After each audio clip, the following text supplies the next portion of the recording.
Olá pessoal, tudo bem? Sou Estevão Secato e começa agora mais um episódio do Virando a Mesa. Hoje temos conosco Salvatore Milanese, que é sócio fundador da Pantalica Partners, uma das principais empresas brasileiras que atua no setor de reestruturação de dívidas, reestruturação de empresas, ativos estressados. E hoje vem nos contar um pouco sobre como ele atua na Pantalica Partners e os principais desafios que ele enfrentou e como é que ele ajudou empresas a darem a volta por cima, virarem a mesa. Salvatore, muito obrigado pela sua presença no nosso programa. Oi, Estevão. Olá a todos que participarão assistindo esse podcast. É uma honra sempre contribuir com você à difusão de conhecimento, principalmente nessa matéria, que é a matéria que domino. Perfeito.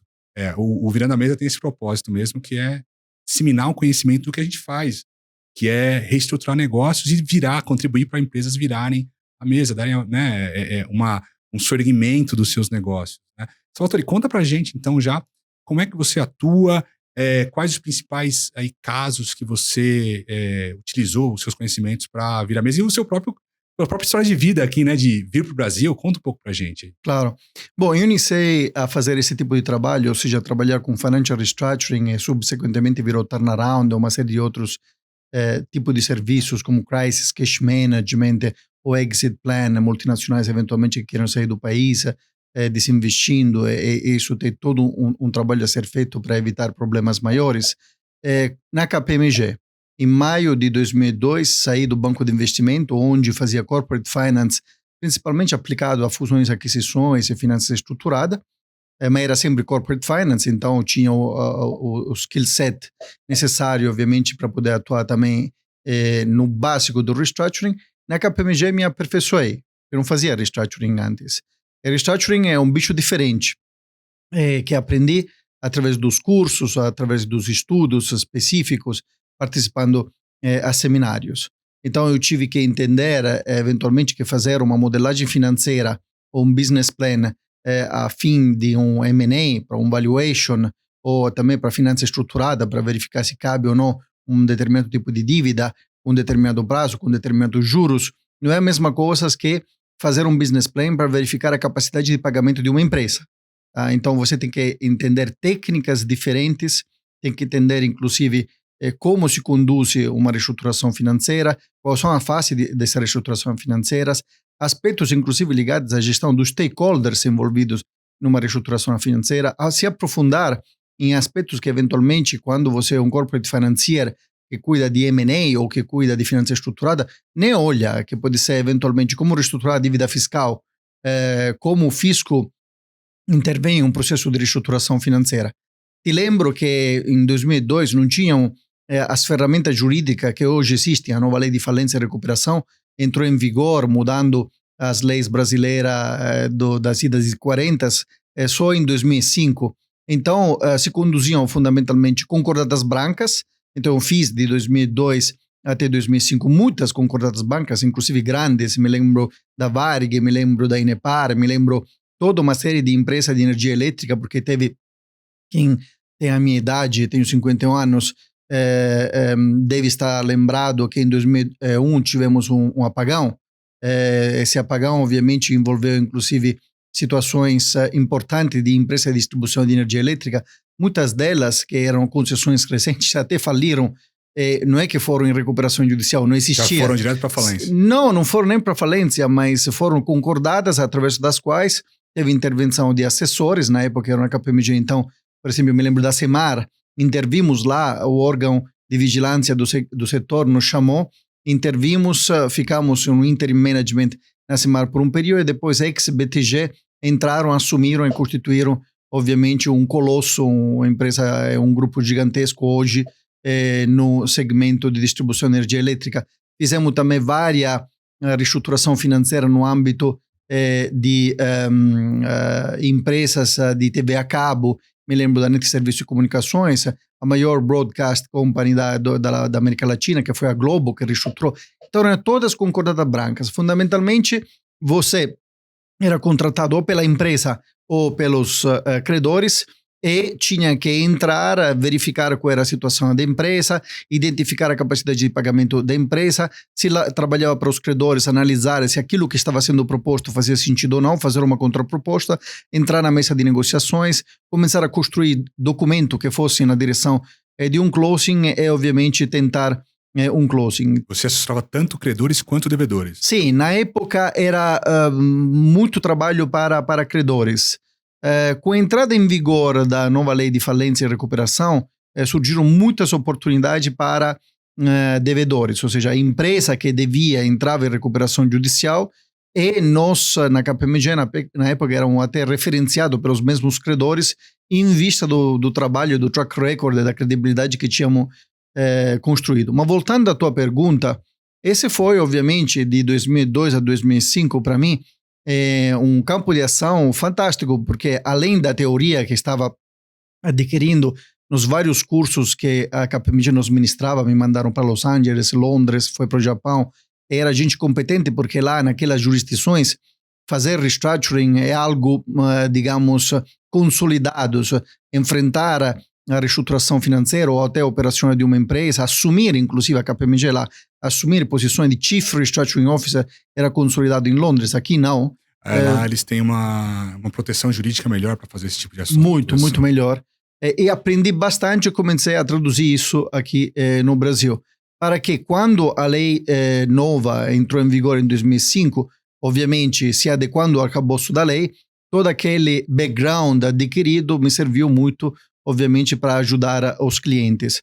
Fazer reestruturação financeira ou turnaround é totalmente diferente, como disse, do resto do corporate finance ao qual eu estava acostumado.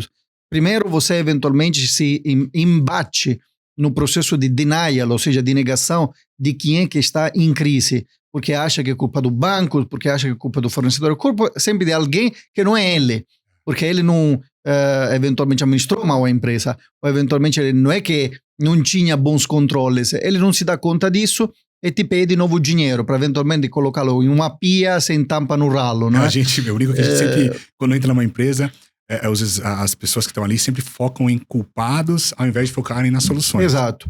Você tem que entrar, a maioria das vezes o empresário aqui no Brasil, mas não é prerrogativa do Brasil, você vê isso também lá fora, chega para você quando a água chegou não no nível de pescoço, mas já cobriu até as narinas. Então, você tem que entrar com aquilo que chama de crisis cash management. Não tem tempo de fazer diagnóstico. Espera, vou fazer um diagnóstico para tentar entender o business model, as margens do business, toda a característica do supply chain. Não tem tempo. Não você tem 4 semanas para fazer uma gestão de... Você pega um grupo de gente extremamente competente para disciplinar caixa entrada e caixa na saída.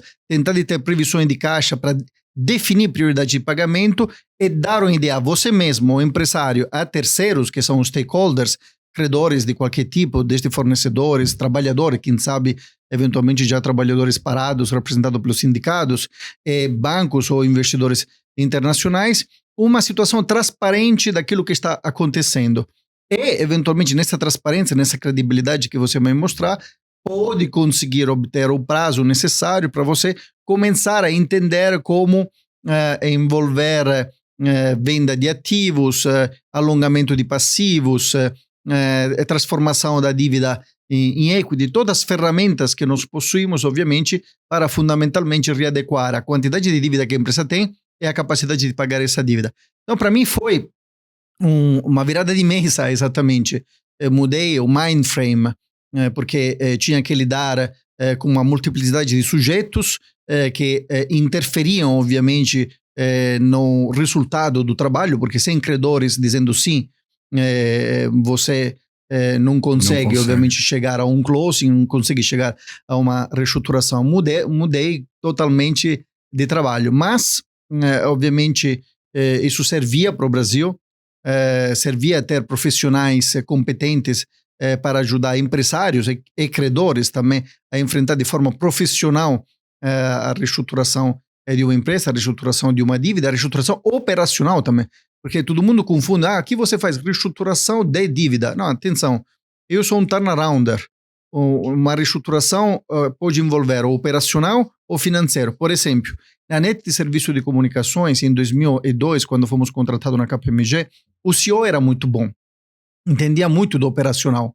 Consequentemente, ele não precisava que tivesse consultores envolvidos 100% na estruturação do plano para otimizar custo, melhorar o business model, realocar recursos de forma otimizada. Precisava de gente que ajudasse a formular uma proposta vis-à-vis da capacidade de geração de caixa que coubesse naquilo que os credores estavam dispostos a aceitar. Em outros casos, nos envolvemos no operacional. Desde o Crisis Cash Management, que é um operacional. Você está lá com o tesoureiro, com o CFO, que assina o cheque, ou assina os contratos, porque no Brasil não é fácil assumir esse operacional 100%. Ajuda, obviamente, a revisar todas as métricas do negócio, verifica onde o negócio está perdendo dinheiro, onde está ganhando dinheiro, reformula algumas ideias no que diz respeito ao business model e ataca a estrutura de capital. Na verdade, atacar a estrutura de capital é consequência daquilo que acha no negócio. Às vezes pode chegar à conclusão que não tem negócio. Olha, esse aqui deve ser liquidado. Vamos liquidar de forma ordenada, quem sabe abaixo do guarda-chuva de uma recuperação judicial, e vamos pagar os credores. Só um ponto importante que você falou. Às vezes não tem negócio, né? Uma coisa é uma empresa boa no mercado bom, você vai fazer uma melhoria operacional. Certo. Outra coisa é uma empresa boa no mercado ruim. Aí você vai tentar arrumar novos nichos de mercado para ela atuar. Aí uma coisa totalmente diferente é uma empresa ruim no mercado bom. E aí você vai atacar a empresa. Agora, né, e os processos, controles, custos, que acho que é o mais tranquilo de atacar. E a outra coisa é uma empresa ruim no mercado ruim. Sim. Talvez a empresa não exista. Talvez ela tenha que se remodelar e atacar um novo mercado. Só que nos últimos casos você pode encontrar, por exemplo, você é contratado pela empresa, pelo grupo, pelos acionistas, situações no qual eles resistem a declarar autofalência. E, eventualmente, para evitar as moras de uma falência e, obviamente, as ineficiências de uma falência, você, junto com os credores, decide de transformar aquele processo em uma falência abaixo de uma recuperação judicial, liquidando os ativos e pagando de forma mais eficiente, quem sabe maximizando até o recovery para os credores. Sim. Então, voltando, corporate finance aplicado à crise de empresa é um bicho totalmente diferente. Você tem que ter skill específico que se amadurecem somente fazendo os projetos, trabalhando nos projetos. Turnaround operacional é uma coisa, turnaround financeiro outra coisa, crisis cash management impõe que você tenha experiência na gestão desses processos, de gestão de caixa em um momento de crise, porque não se cria valor, se ganha só tempo para poder chegar a uma solução estrutural. E depois, fruto, obviamente, dessa experiência, Estevão conseguir na KPMG, e trago hoje comigo na Pantalica, criar um nicho que se chama internacionalmente de Special Situation. No Brasil nasce no mundo de venda de carteira de crédito podre de bancos, se estende a venda de carteira de crédito podre de utilities, e hoje em dia é um mundo importantíssimo, segundo dados do Banco Central do Brasil, incluindo inclusive precatórios, totaliza quase 350 bilhões de estoque em ativos disponíveis para Special Situation. Então, estamos falando de um mercado verdadeiramente interessante, com muitos operadores, com muitos investidores e gente muito profissional e sofisticada. E como é que funciona esse mercado? É um mercado de... Não é só NPL, né? É Distressed Assets, NPL. Qual que é o mercado? Nesse mercado de Special Situation, tem nichos, de fato.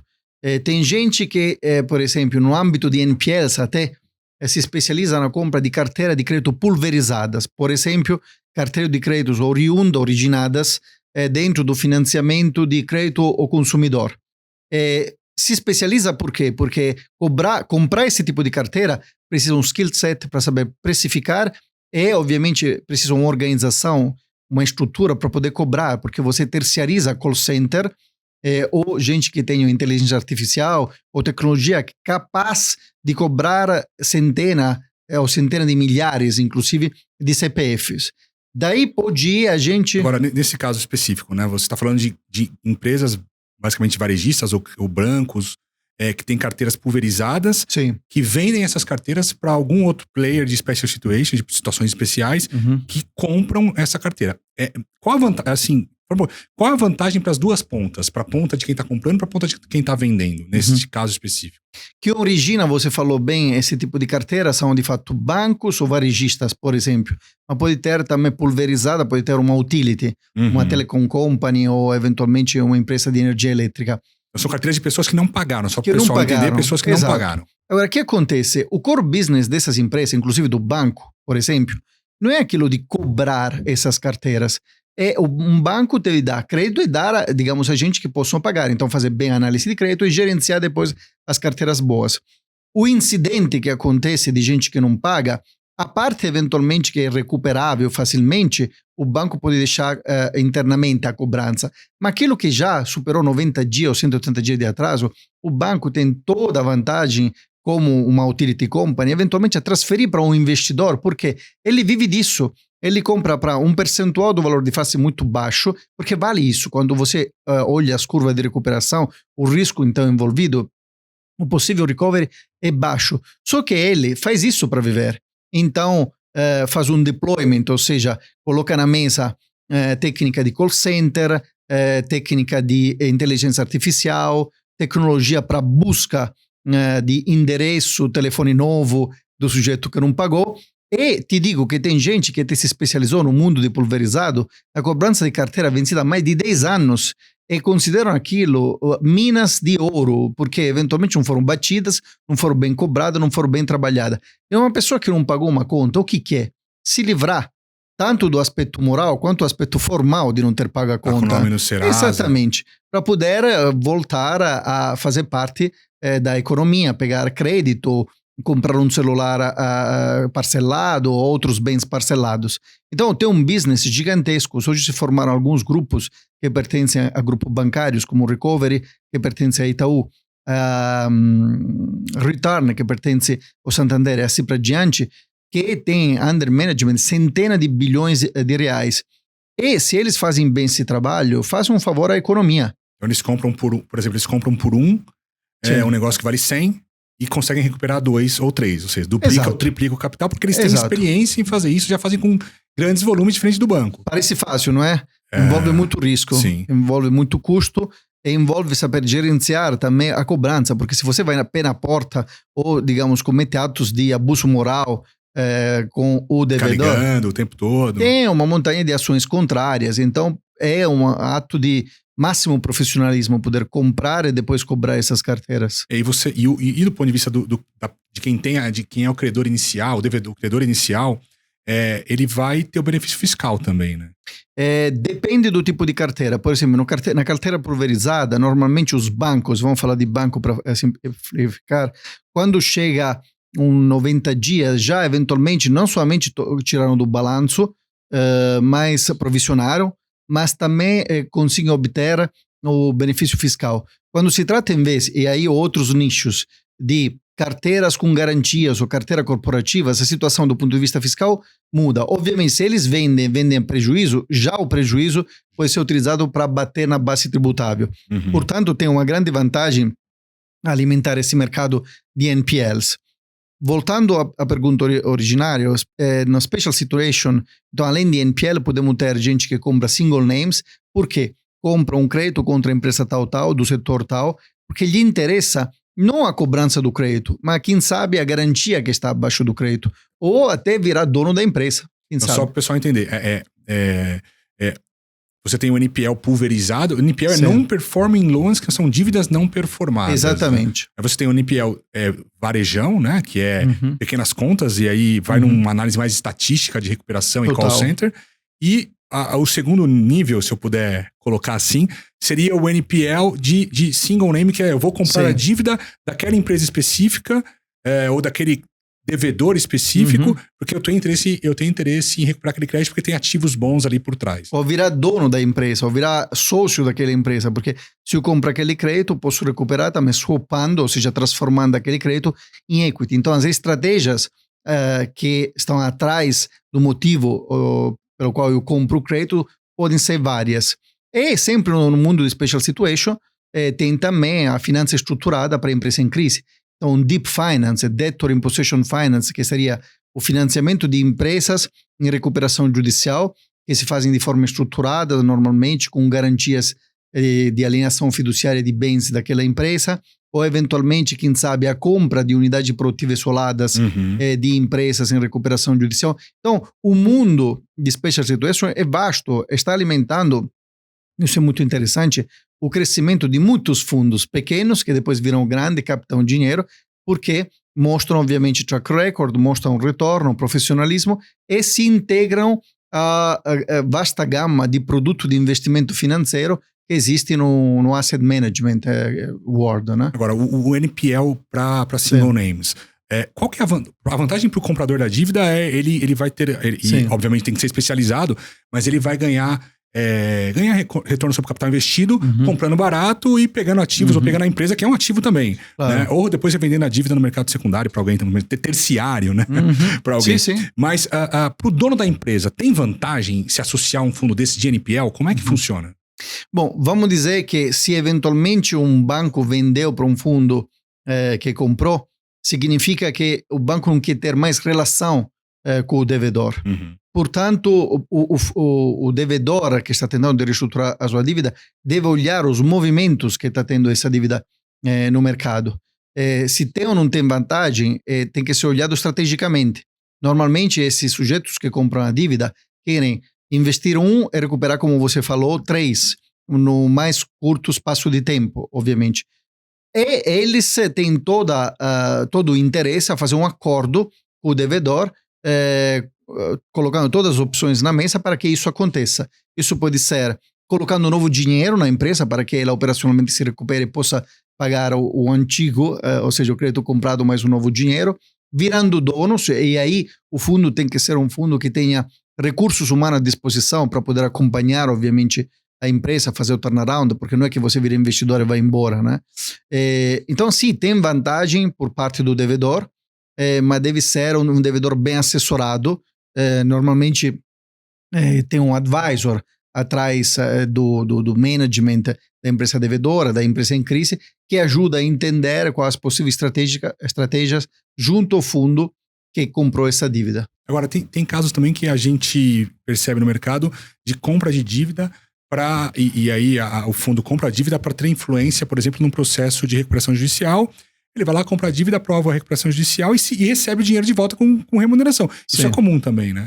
Isso faz parte, eu diria, do jogo. Faz parte, digamos, dessa estratégia de reestruturação financeira.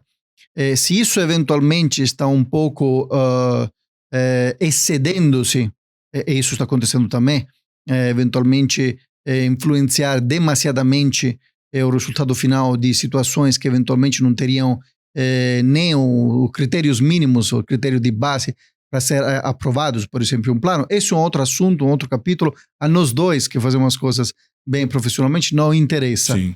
Mas sim, faz parte do jogo, eventualmente de forma declarada, não tem nada de legal. Não é aquele que o dono o próprio dono da empresa compra a dívida, mas o credor, um fundo que compra dívidas para que, ao aprovar um plano de recuperação judicial, tenha também o seu fluxo de pagamentos garantido ali. Não, absolutamente sim, mas você sabe que ele tem que receber aquilo que comprou junto com os outros. Com os outros credores. Exato. Sim. A maioria das vezes isso não é possível, portanto esses fundos se tornam donos ou tem que fazer outros financiamentos, eventualmente, de forma tal que possam receber aquilo que compraram. E o Deep Finance, o que é isso? Conta pra gente aí.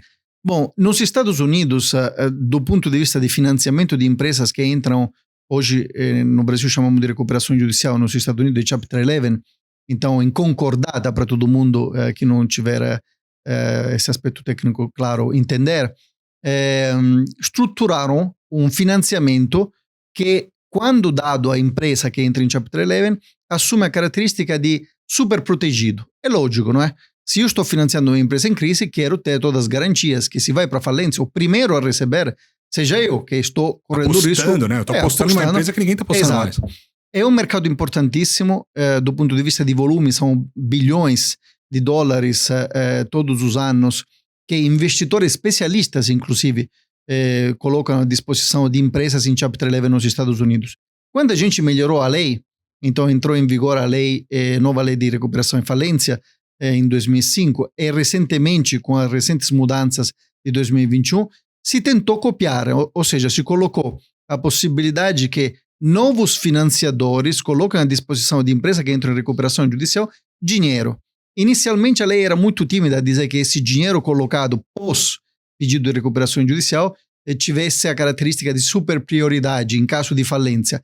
Agora me parece que está super pacífico, inclusive o financiador de DIP, Debtor in Possession, porque você está financiando um devedor que fica na posse de todos os próprios ativos, sim, é super prioritário, inclusive pode obter garantias que eventualmente não estejam na mão de outros. Né? Uhum. Inclusive até para facilitar o Deep Finance se colocou que até o mesmo acionista, os mesmos acionistas podem contribuir, como está acontecendo no caso Americanas, o Deep Finance. E isso é muito bom para a empresa, né? Porque claro.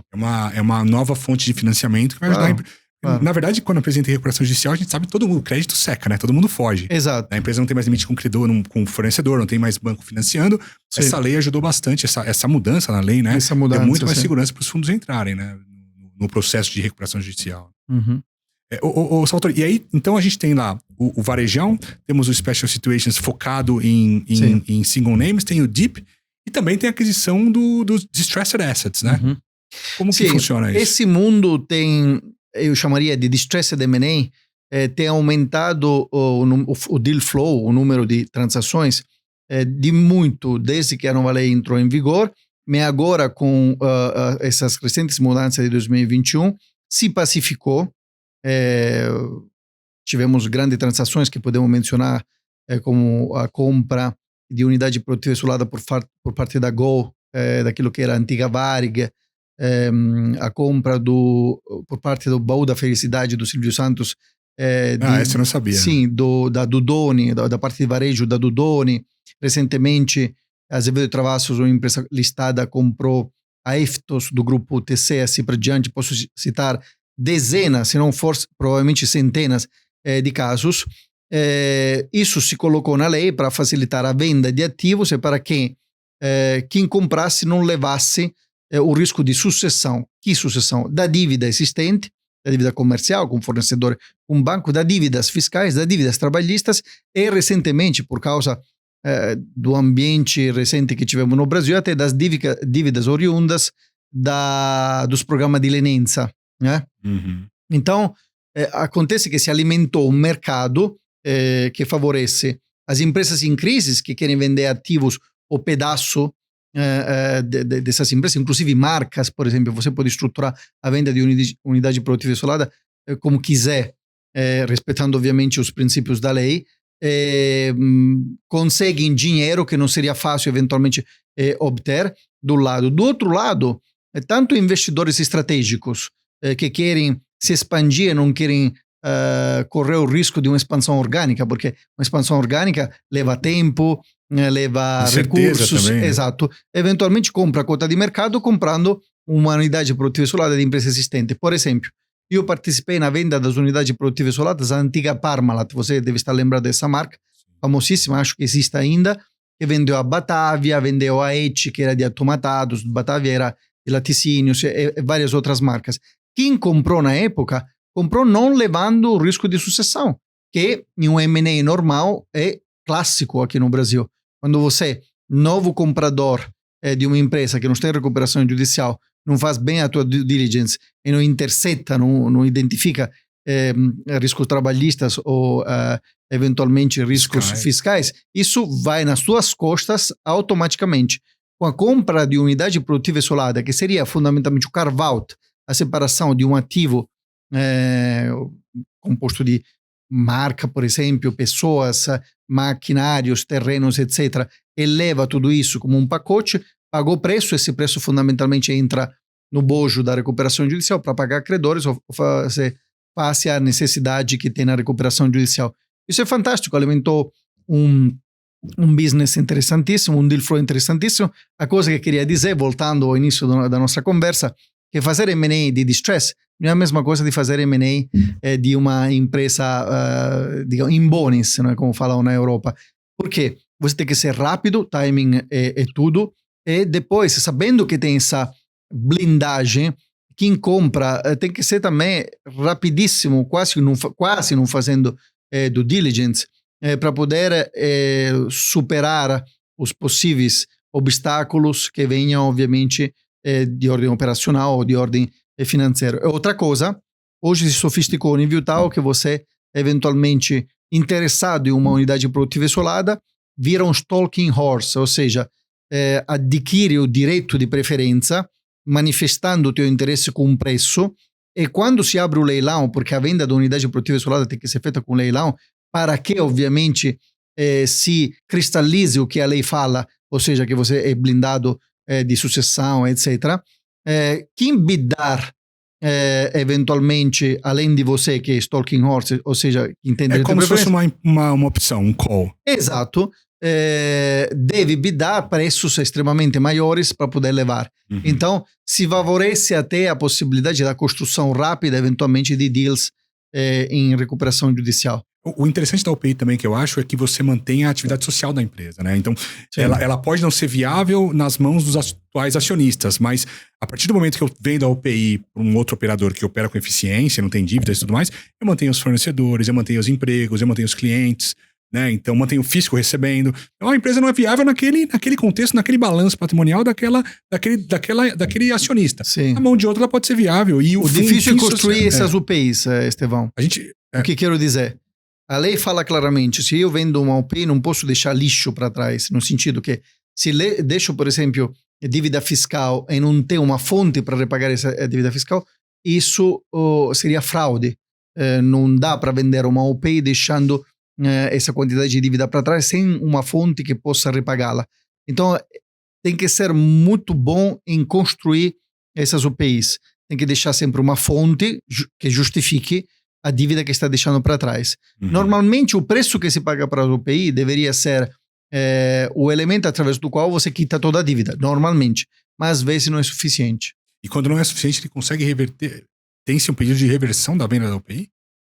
Eu não tenho visto situações desse tipo, mas poderia ter contestação. Hoje o fisco, por exemplo, é mais atuante. Uhum. Então o fisco poderia dizer, não, espera aí, vamos fazer conta. Você transferiu tudo que é empresa, deixou um CNPJ casca, não tem fonte de receita e eu tenho que receber nesse CNPJ casca. Então eu vou contra a venda do UPI, sim. Uhum, uhum. Ô Salvatore, conta pra gente algum exemplo de empresas que você tem atuado com NPL ou com Distressed Assets que tenha virado a mesa do negócio. Eu vou comentar um caso de uma empresa no setor da agricultura, mas não vou falar o nome, por preservar a privacy também e a confidencialidade ao qual foi obrigado, obviamente. É uma empresa importantíssima no setor da agricultura, quase 100 mil hectares under management, muitos desses hectares cultivados com soja, com algodão e com milho. Em 2005 teve um problema sério de seca. Essa seca reduziu a produtividade de quase 50% em determinadas áreas. Então se reduziu a capacidade de geração de caixa, a empresa não conseguiu enfrentar os vencimentos iminentes.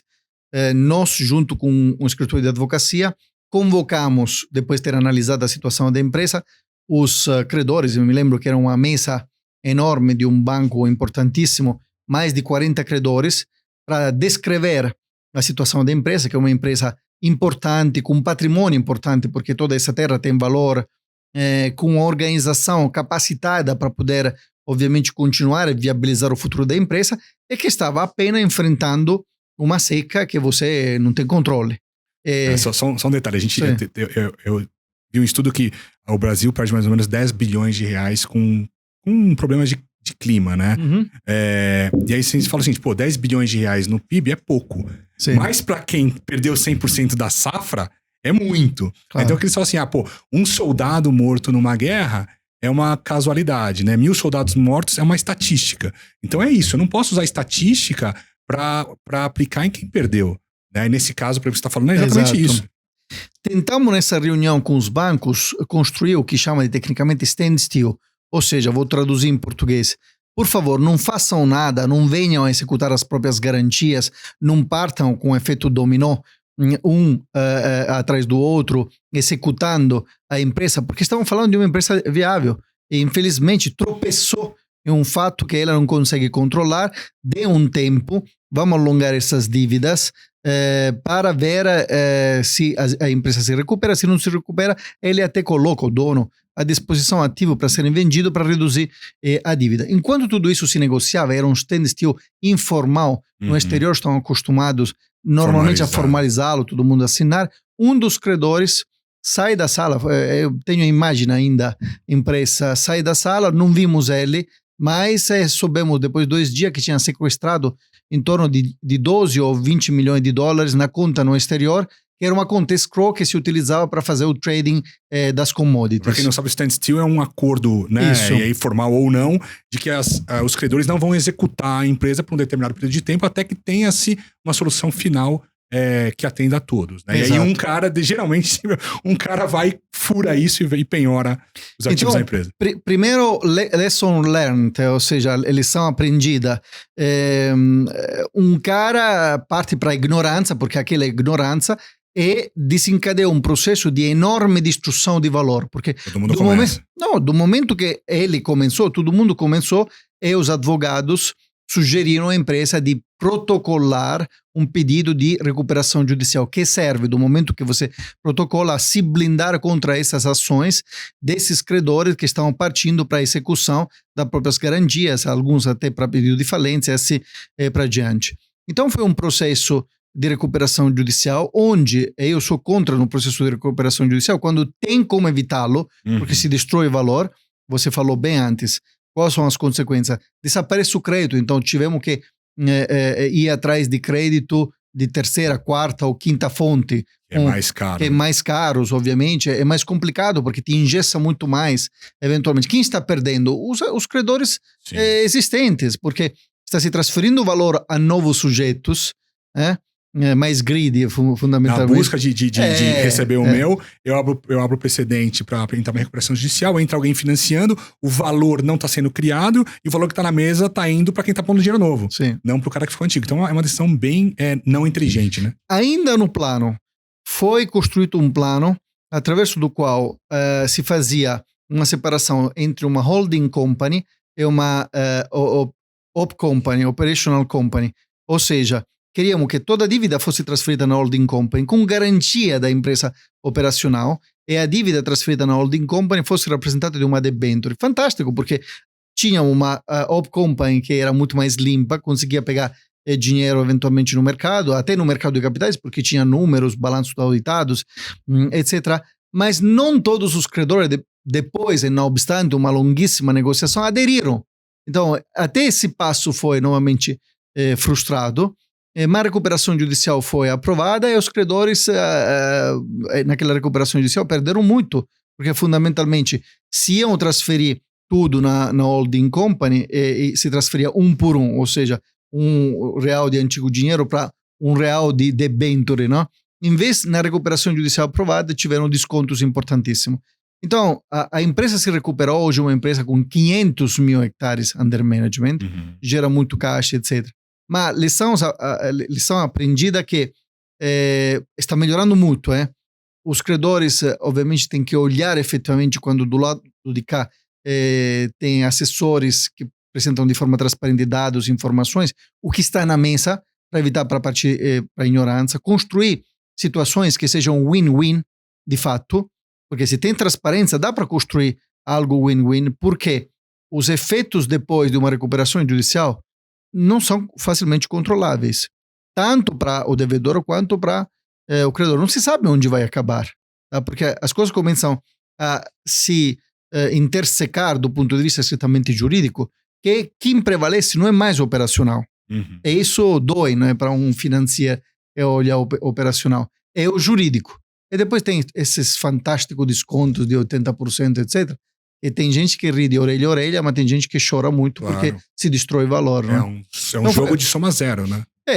Não deveria ser. Não deveria ser. Deveria ser um jogo win-win. Win-win, né? Bom, Salvatore, e para finalizar aqui, o tema, virando a mesa, né? Que dicas você daria para quem está nos vendo sobre estratégias de dar essa virada de chave? Sim. Olha, como eu digo sempre, todos os empresários deveriam, além daquilo que sabem fazer, pensar estrategicamente o próprio produto, o próprio marketing, a produção, porque tem gente que é muito boa na produção, fazer também cursos de finanças corporativas para tentar entender alguns aspectos das finanças corporativas, tanto de situações de crescimento, um M&A, como se busca um sócio, como se emite uma debênture, etc., quanto de situação de crise. Por quê? Se isso acontecer, que não sejam os outros a te dizer o que fazer, mas já sabe minimamente porque você escutou que você pode cair em um processo de denial, então eventualmente se preserva. Contratar gente séria, profissionais que possam te ajudar, porque você é um cara que construiu a empresa para growth, para crescimento, e não tem um mind frame, não tem a mentalidade para crise. Ser, obviamente, um cara fair, mostrar a tua boa fé que quer resolver aquela crise, então colocar todas as opções na mesa, tá? E enfrentar os credores mostrando tantos anos trabalhamos juntos e ganharam comigo, agora me ajudem a superar esse momento. É isso que eu posso sugerir aos empresários, coisa que eu diria nos 75% dos casos não vemos. O empresário, isso é bom, é um cara criativo, é um cara que não entra nas minúcias e depois quando entra, por acaso, eventualmente, ou por agentes externos, aspectos externos, em crise, se perde e eventualmente corre o risco de perder até a própria empresa. Perfeito. Bom, obrigado, Salvatore, pela sua presença. Obrigado você. Aliás, você faz um curso muito bom, não é? Você estava me comentando que tem 60 participantes. Espero que alguns sejam empresários, inclusive. Sim, tem alguns empresários lá. Ok. Pessoal, muito obrigado. Nos vemos no próximo episódio do Virando a Mesa e até breve.